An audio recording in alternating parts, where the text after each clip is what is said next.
So yes, hello my dear students. आइए जी, JEE mains 2023 PYQ series में आप लोगों का फिर से स्वागत है बच्चों। हम लोगों ने बात करी है, अभी तक इलेक्ट्रोडायनेमिक्स वाला पोर्शन हमारा कंप्लीट हो चुका है। मॉडर्न फिजिक्स यानी कि हम ऑलमोस्ट कंप्लीशन की तरफ आ चुके हैं। मॉडर्न फिजिक्स हम करेंगे, उसके बाद हमारे पास सेमीकंडक्टर एंड प्रैक्टिकल फिजिक्स बचता है। देखिए, अभी तक जो चीजें हमने ऑब्जर्व करी, हमने देखा कि जेई अटेम्प्ट जनवरी हो चाहे अप्रैल हो, क्वेश्चंस रिपीट हो रहे हैं, पैटर्न रिपीट हो रहे हैं।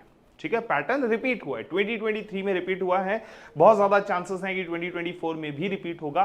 तो जो बच्चे अप्रैल अटेम्प्ट 2024 की तैयारी कर रहे हैं, उनको जनवरी वाले अटेम्प्ट के क्वेश्चंस वापस से कर लेने चाहिए और साथ ही साथ ये 2023 वाले क्वेश्चंस भी कर लेने चाहिए। तो जिन्होंने अभी तक नहीं किया है उनके लिए काफी अच्छा मौका है, अभी भी आपके पास टाइम है, कर सकते हैं। आइए जी, बात करेंगे मॉडर्न फिजिक्स पार्ट 1 में। पहला क्वेश्चन क्या कहता है, देखिए, कंसिडर द फॉलोइंग। ठीक है, रेडियो एक्टिव डिके प्रोसेस, एक न्यूक्लियर फिजिक्स का क्वेश्चन है हमारे पास में। अल्फा पार्टिकल डिके होता है तो क्या हो जाएगा यहाँ सर, अल्फा डिके मतलब 2He4। तो देखिए, एटॉमिक नंबर और मास नंबर में चेंजेस आएगा। एटॉमिक नंबर क्या हो जाएगा, 2 से रिड्यूस हो जाएगा, ये हो गया 82, और मास नंबर 4 से रिड्यूस हो जाएगा, ये हो जाएगा 214। बीटा -1 की बात करें, बीटा -1 मतलब नेगेटिव इलेक्ट्रॉन, -1E0। ठीक है, अगर यहां से बात करूंगा 82, अब मेरे पास जो एटॉमिक नंबर है वो कितना हो जाएगा, हो जाएगा 83 और मास नंबर 214। गामा डीके में क्या होता है, ना ही मास नंबर में चेंज होता है ना ही एटॉमिक नंबर में चेंज होता है, यानी कि रहेगा 83 214। वापस से हमारे पास अल्फा डीके 2He4। अगर 2He4 की बात करेंगे तो ये 2 से रिड्यूस हो गया, कितना हो गया 81 A4, और ये 5 से रिड्यूस हो जाएगा, कितना हो जाएगा 210।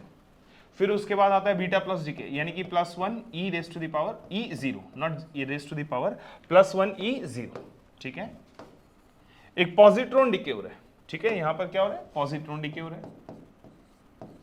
देखिए जी, यहां पर क्या हो जाएगा, एटॉमिक नंबर जो है वो रिड्यूस हो जाएगा 80 और ये 210।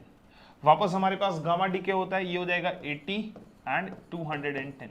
तो मैं यहां से मास नंबर और एटॉमिक नंबर बता सकता हूं।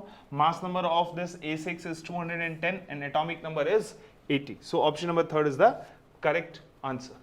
Sorry, option number first is the correct answer. ये हमारे पास न्यूक्लियर फिजिक्स का क्वेश्चन बनता है। ठीक है, this is the question from nuclear physics. आइए जी, आगे चलेंगे। नेक्स्ट क्वेश्चन है हमारे पास फोटो इलेक्ट्रिक इफेक्ट से। From the photo electric effect experiment following observation are made, identify which of these are correct. The stopping potential depends only on the work function of the metal. नहीं, हमारा जो work function है वो सिर्फ और सिर्फ stopping potential, अगर मैं इक्वेशन लिखूंगा K maximum is equals to EVS is equals to Hν minus phi, किस किस पर डिपेंड कर रहा है बच्चों, ये स्टॉपिंग पोटेंशियल हमारे पास फ्रीक्वेंसी ऑफ इंसिडेंट फोटोन पे भी तो डिपेंड करता है। Stopping potential depends on the frequency of incident photon as well as on the work function. तो ये स्टेटमेंट अधूरा है। वर्क फंक्शन डिपेंड्स ओनली लिखा है यहां पर, ये depends on work function of the metal as well as on the incident photon, frequency of incident photon और energy of the incident photon. The saturation current increases as the intensity of the incident light increases. Yes, आप intensity increase करेंगे यानी कि number of incident photons increase करें। Number of photons increase करने से क्या होगा, नंबर ऑफ फ्री इलेक्ट्रॉन्स जो इजेक्ट हो रहे हैं वो भी बढ़ जाएंगे और उससे क्या होगा, फोटो करंट भी इंक्रीज हो जाएगा, सैचुरेशन करंट भी इंक्रीज हो जाएगा। तो ये स्टेटमेंट सही है।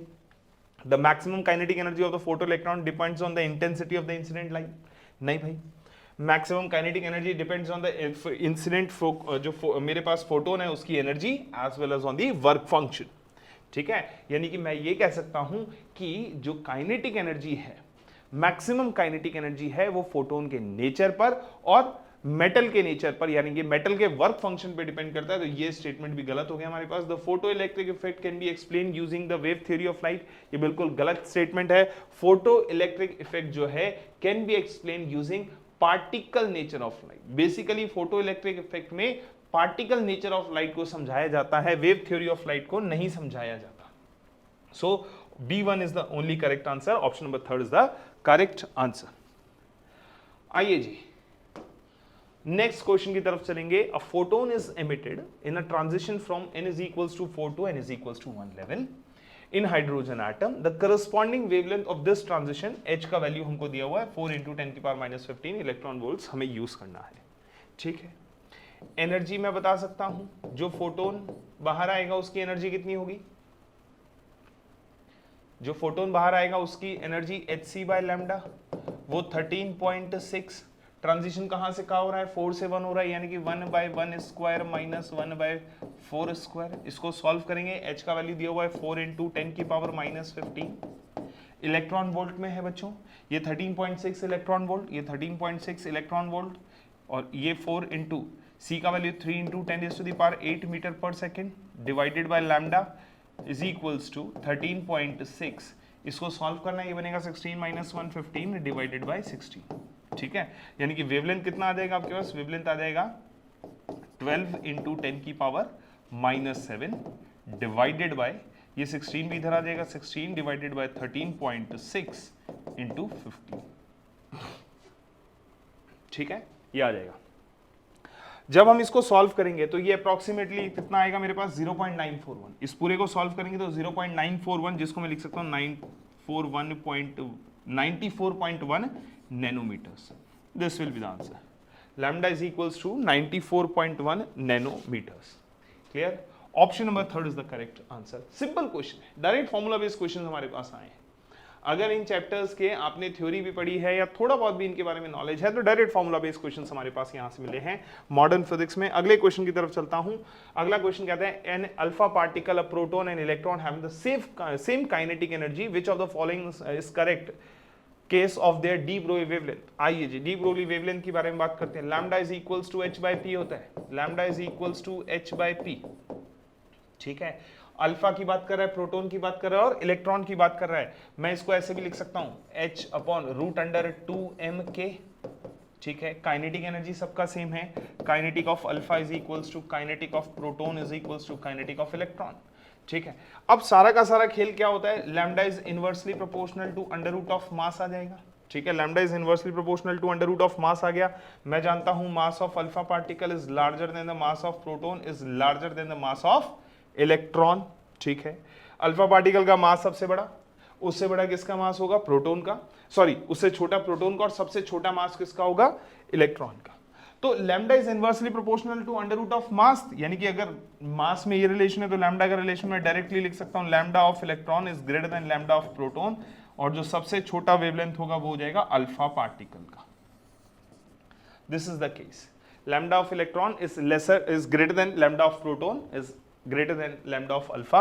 That means option number 4 is the correct answer. Clear?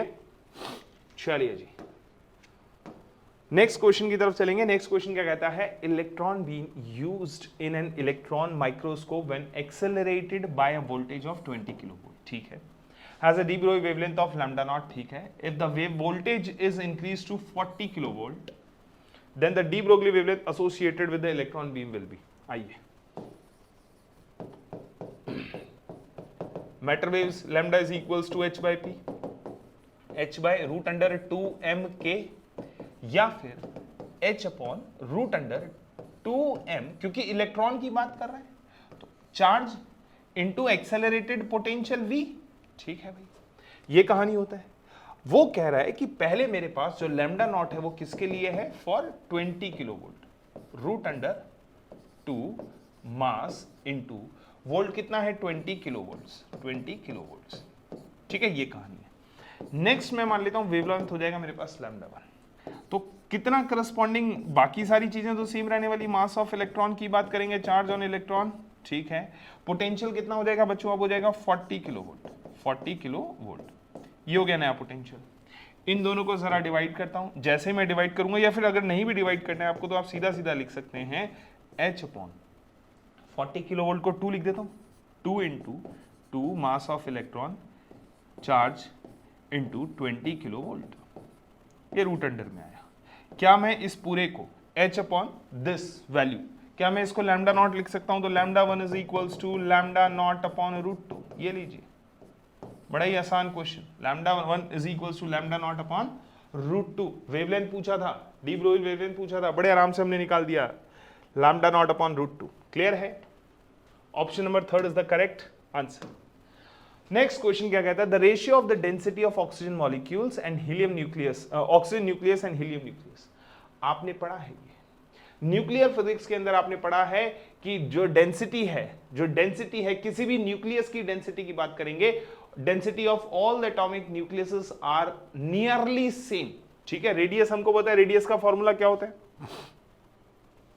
Radius हम लोगों को पता ही है। ठीक है, और रेडियस के अंदर मास नंबर भी आता है हमारे पास, एटॉमिक नंबर भी आता है, वो कैंसिल आउट हो जाएगा। ठीक है, वो क्या हो जाएगा, कैंसिल आउट हो जाएगा। अगर r की बात करते तो r is equals to r0 a raise to the power 1/3 आता था, ये रेडियस हो गया मेरे पास। और अगर डेंसिटी की बात करूंगा, density is equals to mass upon volume. Solve कर दो, मास क्या हो जाएगा मेरे पास, मास ऑफ प्रोटॉन। ठीक है, मास ऑफ न्यूक्लियस ये हो जाएगा, वॉल्यूम क्या हो जाएगा 4/3 पाई इस r का क्यूब यानी कि r0 क्यूब इंटू a, ये इससे cancel out. Mass of proton constant सभी न्यूक्लियस के लिए, r0 का वैल्यू वैसे ही कांस्टेंट रहता है, so density will same for all nuclei. सारे के सारे न्यूक्लियाई के लिए डेंसिटी क्या होगा, सेम होगा। Option number 3 is the correct answer. Clear है बच्चों, बहुत सिंपल सा question. Next question, question number 7 क्या कहता है, क्वेश्चन नंबर 7 हमें कहता है कि given below are the two statements, stopping potential in photo electric effect does not depends on the power of the light source. ठीक है, for the given metal the maximum kinetic energy of the photo electron depends on the wavelength of the incident light. आइए जी देखते हैं जरा। वैसे अगर बात करेंगे दोनों स्टेटमेंट करेक्ट है। स्टॉपिंग पोटेंशियल क्या होता है, stopping potential EVS is equals to h nu minus phi. Stopping potential does not depends on the power of the light source, light source के पावर पर डिपेंड ही नहीं कर रहा है। ये क्या है, एनर्जी किसका, energy of incident photon, incident photon की एनर्जी पर डिपेंड कर रहा है, इंटेंसिटी पर डिपेंड नहीं कर रहा है। आप कितने भाई, अगर आपने पर्टिकुलर वेवलेंथ या पर्टिकुलर इलेक्ट्रॉन वोल्ट एनर्जी के फोटोन को डाला जो कि केपेबल है इलेक्ट्रॉन को निकालने के लिए, आप मान लेते हैं आपने 3 इलेक्ट्रॉन वोल्ट केपेबल है इलेक्ट्रॉन को बाहर निकालने के लिए, अगर आप 2.5 इलेक्ट्रॉन वोल्ट के 50 फोटोन डालो, 50 की जगह 100 डालो, जब वो केपेबल ही नहीं है तो फ्री इलेक्ट्रॉन को कैसे निकालेंगे, तो स्टॉपिंग पोटेंशियल का तो सवाल ही पैदा नहीं होता। तो बेसिकली एनर्जी पर डिपेंड करता है। Stopping potential in the photo electric effect does not depends on the power of the light source. ठीक है भाई, पावर पर डिपेंड ही नहीं करता है। For a given metal the maximum kinetic energy, ये ट्रू स्टेटमेंट है।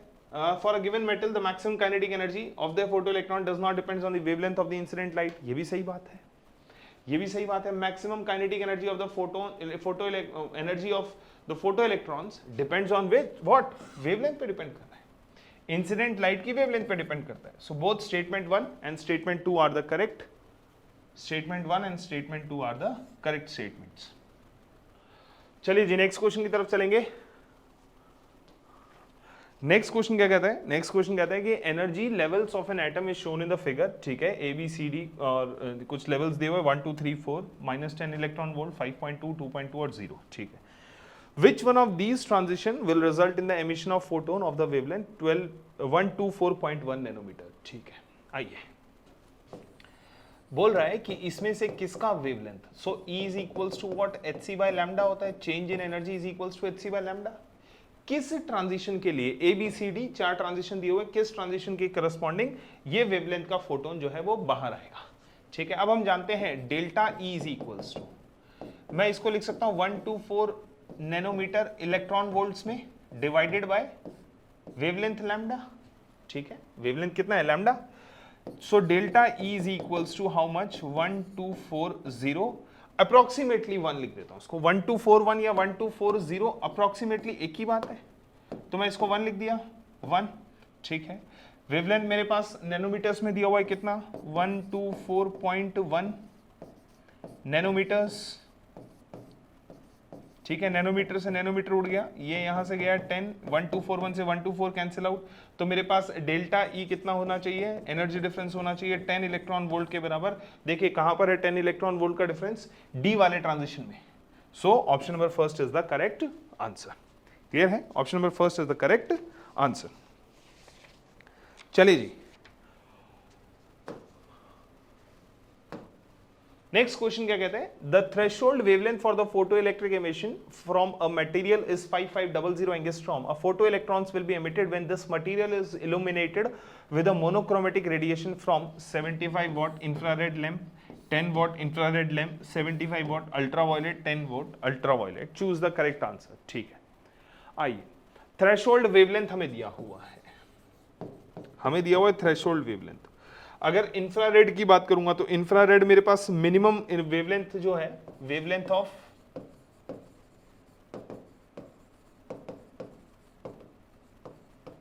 Infrared is how much, 7000 angstrom. ठीक है, 7000 एंगस्ट्रॉम ये मिनिमम है, दिस इज मिनिमम, ये मिनिमम वेवलेंथ है उसका। ठीक है, और अगर अल्ट्रावायलेट की बात करूंगा तो अल्ट्रावायलेट का रेंज क्या हो जाएगा बच्चों, 100 से 400 नैनोमीटर, या फिर 1000 से 4000 एंगस्ट्रॉम, 1000 से 4000 एंगस्ट्रॉम। ठीक है, अब मेरे को पता है कि ये अल्ट्रावायलेट का है। ठीक है, और जो हमारे पास लैम्डा है, बोल रहा है कि threshold wavelength for the photo electric emission is 5500 angstrom. तो जो इंसिडेंट फोटोन है, इंसिडेंट फोटोन का इंसिडेंट वेवलेंथ जो है वो लैम्डा थ्रेशोल्ड से कम होना चाहिए for photo electric effect. Photo electric effect के लिए इंसिडेंट फोटोन का वेवलेंथ क्या होना चाहिए, लेसर होना चाहिए। क्या होना चाहिए, लेसर होना चाहिए। किससे, थ्रेशोल्ड से। देखो क्या अल्ट्रावायलेट वेवलेंथ हमारे पास, अल्ट्रावायलेट का जो रेंज है वो क्या है, हमारे पास सफिशिएंट है फोटो इलेक्ट्रिक इफेक्ट को करवाने के लिए, मोनोक्रोमेटिक रेडिएशंस के लिए। तो मैं ये कह सकता हूं 75 watt ultraviolet lamp and 10 watt ultraviolet lamp. That means अगर मैं यहां से बात करूंगा C and D only. Option number 3 is the correct answer.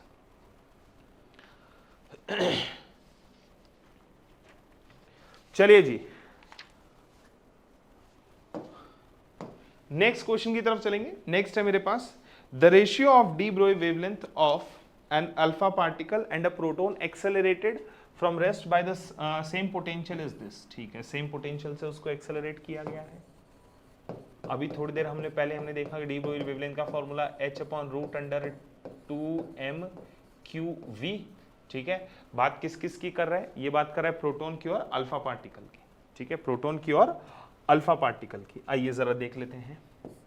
Lambda for alpha upon lambda for proton is equals to h/√2 times mass of alpha, charge on alpha and potential, h/√2 times mass of proton, charge on proton and potential. h से h cancel out. ठीक है, accelerated from rest by the same potential, potential दोनों के लिए same लगाया गया है। ठीक है, 2 से 2 कैंसिल आउट, ये क्या हो जाएगा 2 times mass of proton, charge on proton upon mass on alpha and charge of alpha particle. ठीक है भाई, अल्फा पार्टिकल के मास में और प्रोटोन के मास का रिलेशन हम लोगों को पता है। सॉल्व करेंगे 4 गुना ये 2 गुना। ठीक है, तो ये 4 गुना ये 2 गुना कितना गुना बन गया, 8 गुना। सो √1/8 सॉल्व करने पर ये आ जाएगा √1/8। भाई मास ऑफ अल्फा पार्टिकल 4 गुना हो जाएगा और 4 2 गुना हो जाएगा। यह आ गया रेशियो। √1/m बोला है इसका, और m का वैल्यू हमसे पूछा था, value of m is 8। Option number 3 is the correct answer. आइए जी, नेक्स्ट क्वेश्चन है मेरे पास। नेक्स्ट क्वेश्चन क्या कहता है, नेक्स्ट क्वेश्चन कहता है कि small object at rest absorbs a light pulse of this milliwatt duration 300 nanoseconds. Assuming the speed of light is this, the momentum of the object becomes equal to। ठीक है, आइए जी, momentum पूछा है। Momentum क्या हो जाता है, स्मॉल पार्टिकल के लिए momentum is E/c, small objects momentum of photon is given as E/c। ठीक है, क्या क्या दिया हुआ है, क्या मैं एनर्जी निकाल सकता हूं, yes, power into time. Power कितना, 20 इंटू 10 की पावर -3 इंटू 300 इंटू 10 की power -9 divided by c, speed of light 3 into 10⁸8। ये इसे कैंसिल आउट 100 टाइम्स, ये कितना बनेगा, ये बनेगा 10 की पावर 8, 9 और 3 12। ये इससे कैंसिल आउट, ये 2 0 ये इस 3 0 से कैंसिल आउट हो जाएंगे। 2 इंटू 10 की पावर -9 और 8 ऊपर चला जाएगा और 10 की पावर -17। ठीक है, ये बन जाएगा 2 इंटू 10 की power -17 kg metre per second. This is the momentum. Option number 1 is the correct answer. ठीक है, option number 1 is the correct answer. चलिए जी, next question. Speed of an electron in both seventh orbital for hydrogen atom is 3.6 into 10⁶ metre per second. The corresponding speed of electron in the third orbit. ठीक है जी, आइए, speed हमें पता है, electron की बात कर रहे हैं, हाइड्रोजन एटम में बात कर रहे हैं। v is directly proportional to z/n होता है। v1/v2 is equals to n2/n1 लिख सकता हूं बच्चों, क्योंकि z is what, hydrogen atom की बात कर रहा है। z का वैल्यू कितना हो जाएगा, 1 हो जाएगा। v1 स्पीड सेवेंथ ऑर्बिट में हमको दिया हुआ है कितना, 3.6। ठीक है, सेवेंथ ऑर्बिट में दिया हुआ है 3.6 into 10⁶ मीटर पर सेकेंड। ठीक है, v2 हमसे पूछा है, n2 का वैल्यू क्या है, थर्ड ऑर्बिट, फर्स्ट वाला है कौन सा, सेवेंथ ऑर्बिट। सॉल्व कर लेंगे इसको, ये जाएगा 1.2 times. So speed comes out to be how much, 12 into 7 यानी कि 8.4 into 10⁶ metre per second. 8.4 into 10⁶ metre per second. Option number third is the correct answer. Simple सा question.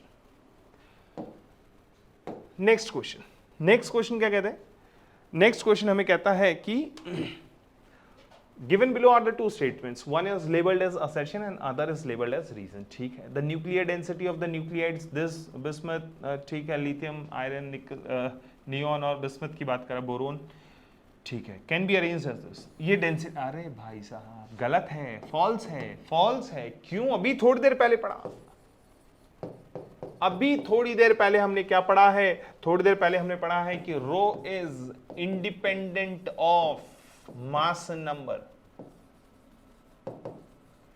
Independent of mass number. सारे nucleus का, सारे के सारे nucleus की density almost same होती है। So this is false. Radius r of the nucleus is related to its mass, r is equals to r0। ठीक है, बिल्कुल सही है, where r0 is a constant, बिल्कुल सही है। यानी कि assertion is false and reason is true. Assertion false है, रीजन ट्रू है। ठीक है, assertion is false and reason is true. Option number fourth is the correct statement. चलिए जी, next question. A point source of 100 watt emits and light with a 5% efficiency। ठीक है, at a distance 5 meter from the source, the intensity produced by the electric field component। ठीक है, total intensity का आधा, क्योंकि electric field component की बात कर रहा है, इलेक्ट्रिक फील्ड कंपोनेंट की बात कर रहा है। आधी इंटेंसिटी मैग्नेटिक फील्ड कंपोनेंट की वजह से, आधी इंटेंसिटी इलेक्ट्रिक फील्ड कंपोनेंट की वजह से, तो टोटल इंटेंसिटी निकाल देंगे, उसका आधा कर देंगे। तो मेरे पास पॉइंट सोर्स से 5 मीटर दूर इस तरीके से एक सर्कल बनेगा, सर्कल ऑफ इल्यूमिनेंस। ठीक है, सर्कल ऑफ इल्यूमिनेंस, इस तरीके से ये सर्कल बना।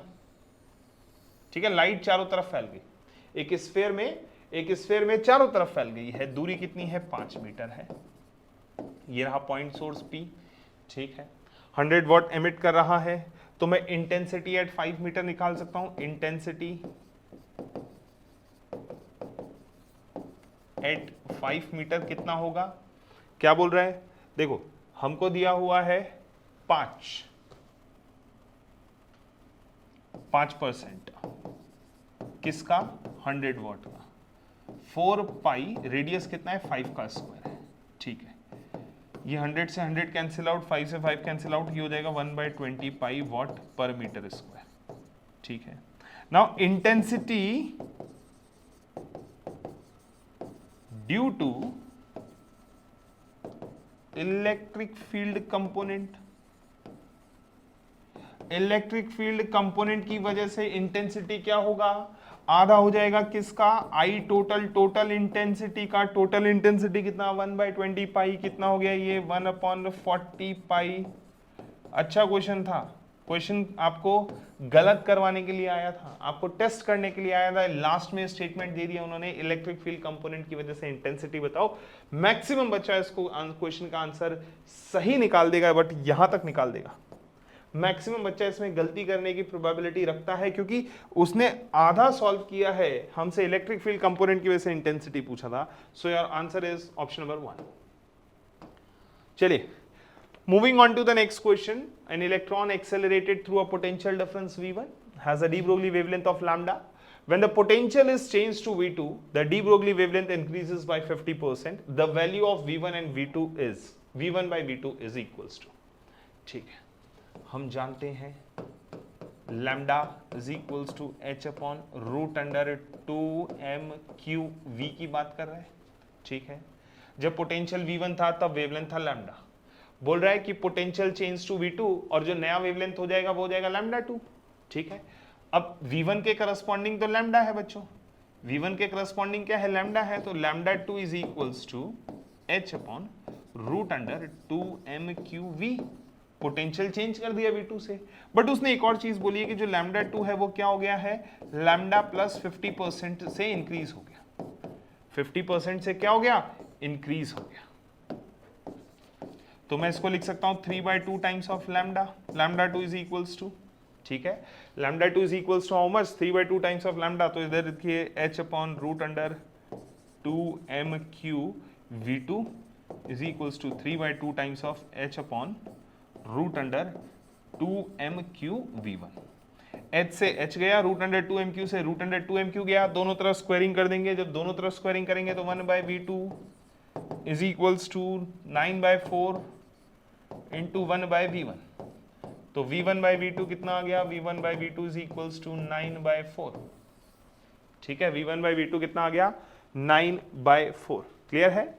That means option number second is the correct answer. v1/v2 पूछा था, आंसर हो जाएगा मेरे पास question number, sorry option number 2।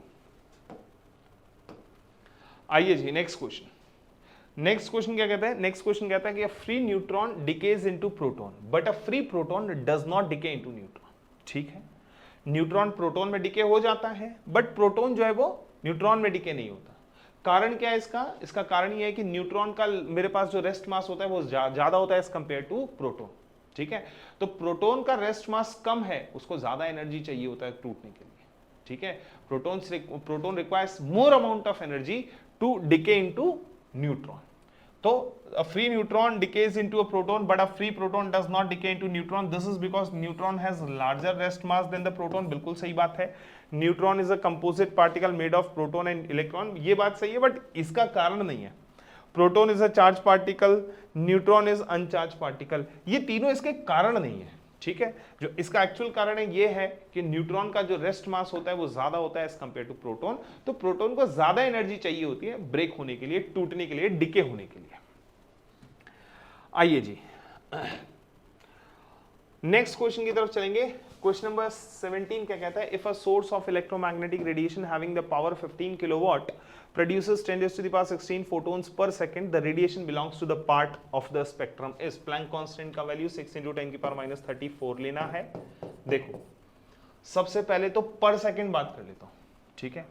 Energy per unit time क्या होता है, energy per unit time is what, this is nothing but this is what, यही तो पावर है। तो मैं ऐसा लिख देता हूं, पावर को नंबर से मल्टीप्लाई कर देता हूं। भाई एक सेकंड में कितने फोटोन्स हैं, 10⁻16 फोटोन्स हैं, so total energy is how much, total energy h new, और n नंबर ऑफ फोटोन्स आ गए, ठीक है, मैंने माना n नंबर ऑफ फोटोन्स आ गए, ये क्या हो गया, this is energy total upon time, ठीक है, टाइम 1 सेकंड बात करो, टाइम बात करो 1 सेकंड, ये क्या हो जाएगा, this is nothing but power, यही तो हो गया पावर, ठीक है। तो n का वैल्यू, नंबर ऑफ फोटोन्स दिए हुए, एक सेकंड में कितने फोटोन्स गिर रहे हैं उसके ऊपर, 10⁻16, ठीक है। h का वैल्यू कितना, 6 × 10⁻−34, ठीक है। और फ्रीक्वेंसी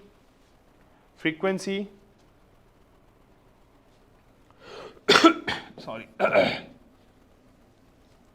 पावर इज 15 × 10⁻³ किलोवाट है ये, ठीक है, ये किलोवाट है हमारे पास, ठीक है जी। आइए जरा सॉल्व करते हैं इसको,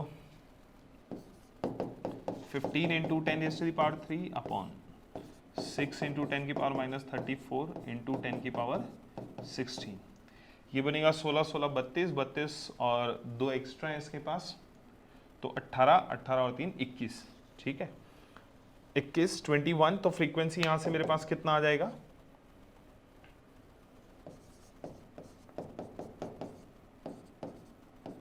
ये आ गया।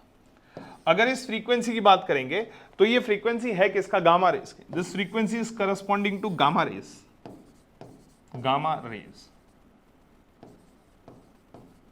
Corresponds to gamma rays. ठीक है, तो रेडिएशन किस स्पेक्ट्रम के किस पार्ट से बिलोंग करेगा? With gamma rays. क्लियर है? With gamma rays. आइए जी नेक्स्ट क्वेश्चन पे चलेंगे। नेक्स्ट है हमारे पास question number 18। If the two metals A and B are exposed to the radiation of wavelength 350 nanometers, the work function of the metals A and B are 4.8 and 2.2 electron volts respectively. तो choose the correct statement। ठीक है, देखिए wavelength कितना है मेरे पास? 350 nanometre है। आइए जरा वर्क फंक्शन की बात करता हूं। hc बाय लैम्डा होता है बच्चों, या energy incident E is equals to hc by lambda. ठीक है, तो 1240 nanometers electron volt upon 350 nanometer electron 350 nanometers. तो नैनोमीटर से नैनोमीटर उड़ गया, 0 0 उड़ गया, 124 अपॉन 35। इसको सॉल्व करना, ये अप्रॉक्सीमेटली 3.54 इलेक्ट्रॉन वोल्ट आ जाएगा। ठीक है, और दो अलग अलग वर्क फंक्शन, एक का वर्क फंक्शन 4.8, बी का वर्क फंक्शन ये है, ए का वर्क फंक्शन ये है। तो किस में से पॉसिबल है? Photo electric effect can be possible from metal B. Metal B will not emit photon, गलत है। Both metals will not emit, नहीं ये भी गलत है। Both emits will emit photon, ये गलत है। Metal A will not emit photons, photo electrons. Metal A भी इलेक्ट्रॉन नहीं करेगा। ठीक है, मेटल ए कभी भी एमिट नहीं करेगा। ऐसा नहीं है कि मेटल बी एमिट करेगा, हो सकता है कि वो एमिट कर दे। ठीक है, इसलिए यहां नहीं लिखा हुआ ये स्टेटमेंट कि metal A B will emit. Metal जरूरी नहीं है, क्योंकि आपने ही एनर्जी दिया, हो सकता है कि ये एनर्जी जो बहुत अंदर बैठा हुआ इलेक्ट्रॉन है उसको मिले और वो बाहर आने तक, सरफेस तक पहुंचने में अपनी काइनेटिक एनर्जी के रूप में उसको खर्च कर दे। तो जरूरी नहीं है कि वो फोटोन एमिट, वो जो फोटोन आपने गिराया 3.54 इलेक्ट्रॉन वोल्ट का, वो इजेक्ट कर दे इलेक्ट्रॉन को। It is not compulsory, compulsory नहीं, पॉसिबल है, पॉसिबिलिटी है, क्योंकि इसका energy of incident photon is larger as compare to the work function. चलिए, तो हमारे पास ऑप्शन नंबर सही, हमारा जो ऑप्शन है वो फोर्थ सही हो जाता है। चलेंगे जी नेक्स्ट क्वेश्चन पे। क्वेश्चन नंबर 19 क्या कहता है? The radius of an electron second stationary orbit in Bohr atom is r, the radius in the third orbit. आइए, हमें पता है radius is directly proportional to n square by z होता है। ठीक है, सेम एटम के लिए बात कर रहा है, तो सेम एटम के लिए z को हम एलिमिनेट कर सकते हैं, r1 upon r2 n1 square upon n2 square. r1 कौन से? सेकंड स्टेशनरी ऑर्बिट में ये दिया हुआ है r, थर्ड स्टेशनरी ऑर्बिट में मुझे निकालना है, यानी कि 2 का स्क्वायर अपॉन 3 का स्क्वायर, 2 अपॉन 3 का होल स्क्वायर। तो r2 का वैल्यू हो जाएगा मेरे पास 9/4 r। r2 is equals to 9/4 r, जिसको मैं सॉल्व करूंगा तो ये आता है 2.25 r। Option number second is the correct answer. आसान सा क्वेश्चन। आइए जी next question number 20। Question number 20 क्या कहता है? क्वेश्चन नंबर 20 कहता है the mass of the proton, neutron and helium nucleus are respectively this and this. ठीक है, द बाइंडिंग एनर्जी क्या हो जाएगा? Delta m into C square, या फिर binding energy mega electron volts में सॉल्व करना है। Delta m mass defect, delta m mass defect into 931.5 mega electron volts. ठीक है, आइए जरा सॉल्व करेंगे, ये मेगा इलेक्ट्रॉन वोल्ट्स में आ जाएगा। Delta m mass of proton and neutron, ठीक है, एंड हीलियम की बात कर रहे हैं। ठीक है, हीलियम की बात कर रहे हैं, तो मास डिफेक्ट कैसे हो जाएगा? 2 times mass of proton plus mass of neutron minus mass of alpha, this is mass defect into 931.5। ठीक है, सॉल्व करेंगे इसको, 2 into 1.0073 plus 1.0087 minus 4.0015 into 931.5 mega electron volts. Solve कर लेंगे इसको, तो ये बनेगा कितना? 2 इंटू 2.7 और 3 10, 15 और 1 16 बनेगा, 016 माइनस 4.0015 इंटू 931.5। सॉल्व करेंगे इसको, इस पूरे को सॉल्व कर लेना। जब हम इसको सॉल्व करेंगे तो ये लगभग कितना बनेगा? 4 और 32, 4.032, ये बनेगा 0.0035।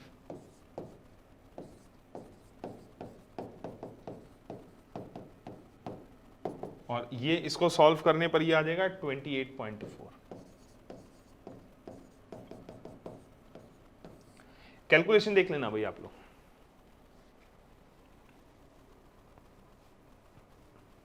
28.4 यानी कि option number second is the correct answer. आइए जी नेक्स्ट क्वेश्चन की तरफ चलते हैं। नेक्स्ट है मेरे पास क्वेश्चन नंबर 21। क्वेश्चन नंबर 21 क्या कहता है कि अ प्रोटोन मूविंग विद, ठीक है, एक प्रोटोन है मेरे पास moving with 1/10 of the velocity of light has a certain de Broglie wavelength lambda, an alpha particle having certain kinetic energy has same de Broglie wavelength lambda. The ratio of kinetic energy of proton and that of alpha particle is, ठीक है, lambda of alpha is equals to lambda of proton, ये दिया हुआ है, ठीक है। 1/10 the velocity of the proton और alpha की दोनों की वेवलेंथ सेम है। अगर वेवलेंथ सेम है तो lambda is equals to h/p होता है, मोमेंटम भी सेम होगा, momentum of alpha particle is equals to momentum of proton, ठीक है, ये मोमेंटम है। अगर डी ब्रोगली वेवलेंथ दोनों का सेम है तो मोमेंटम भी क्या होगा, सेम होगा। मोमेंटम क्या होता है, √2 times mass of alpha particle, kinetic energy of alpha particle is equals to 2 times mass of proton, kinetic energy associated with the proton, √2 से √2 कट गया।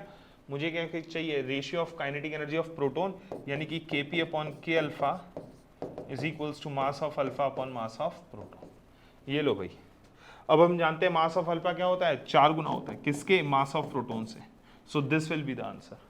4:1 is the correct answer. That means option number 4 is the correct answer. Clear है बच्चों, option number 4 is the correct answer. चलिए तो इसको यहीं खत्म करते हैं, आगे मिलेंगे हम मॉडर्न फिजिक्स के नेक्स्ट पार्ट में, ठीक है। Thank you so much guys, I hope you enjoy this session. Bye bye, take care, have fun.